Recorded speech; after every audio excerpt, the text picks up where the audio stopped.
Hey, it's Rockin' Larry Lockin' here. Light codes and sun codes about. Well, you'll see photos in this montage from Kirsty Crawford, Simone Spitter, Liz Webb, Karen Sue Tamarra, Shandy Cleer. Amazing photos, amazing. You know, I was talking with one of them. I'm not going to out who they are, but I was talking with one of them, and they were talking about how their government is trying to tell them that all this spraying going on, all this chemtrail spraying and shit like that. Well, guess what that's for? Yeah, that's for their own good. It's for combating global warming. And you know, at least I had to give it up because I had to give the devil their due in this one case because I haven't even heard the US government use that one yet. I haven't heard them say anything. But I've never heard anybody say it's to combat global warming. I wish I would have thought of that one. That was a good one. To combat global warming. Yeah, yeah, I don't even know where to go with that, but I mean, I damn near died, and it takes a lot to get me to laugh. I chuckle now and then, but you know, I've seen so much in life and heard so much that I can laugh inside extremely well, but yeah, I don't usually show it on the outside, but that was pretty funny. To combat global warming. Well, really, really, what they're for is there to cut off as much contact with the galactic as possible. Because even for great channels, what it does is it makes the signal a little bit staticky. That's what it does. Yes, are they testing shit on people? Well, of course. I mean, that goes without saying. They've been doing that, though. They've been testing shit on people since the beginning of time. Okay? Chemicals, different particles, different kinds of drugs. I mean, that is so old news that it's not even worth even telling anybody about. They've been testing all that shit. That's like old hat. But really, it is to cut off contact with the galactics, cut off that connection you have with Source, that connection with Spirit, that connection with, God forbid, something outside of this fun realm that, you know, could bring some enlightenment to the planet.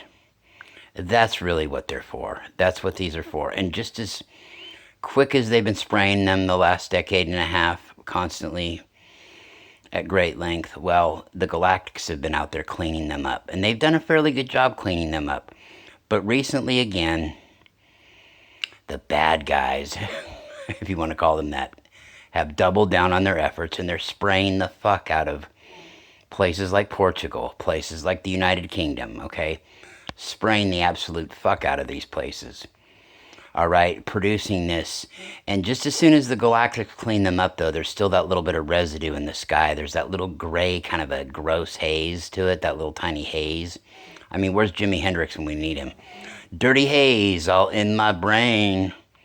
Yeah, really, though. But that's what it is. It's to cut off that connection. But I just thought that was the most hilarious thing I'd heard in a long time was that, oh yeah, it's to combat global warming, all this spraying. Well, you got to give the devil their due, though. I mean, that's at least saying something. Yeah, to combat global warming, which global warming really is an issue, but they're not trying to combat it with these, you know, spray tactics. What they're trying to do is cut off your connection to the galactics. But there are people gullible enough to believe it. But then again, hey, what can I say? I mean, there are people out there that believe in Erica Kirk. Okay, or people like that are wealthy, that have issues. People that are wealthy, yeah, if they lose a kid, they have an issue, right? Something like that, but she ain't even grieving with her kids. She's out there making dough, making money, and there are people starving, and there are people, especially starseeds, that are buying into her bullshit. You know what I mean? When there are people really going hungry that they know, and they're, you know, spending money, and then they're paying people. They're paying life coaches and shit money to find out that their root chakra is their bottom chakra. You think it's crazy? I know people that are doing this shit. You know, they're paying people an exorbitant amount of money to become enlightened, to learn that their root chakra is their bottom chakra. You know, that they have 7 chakras going up the body, and if they graduate and play real nice, they'll get to find out there's even more chakras that go above them and all around them in a multidimensional facet. But that's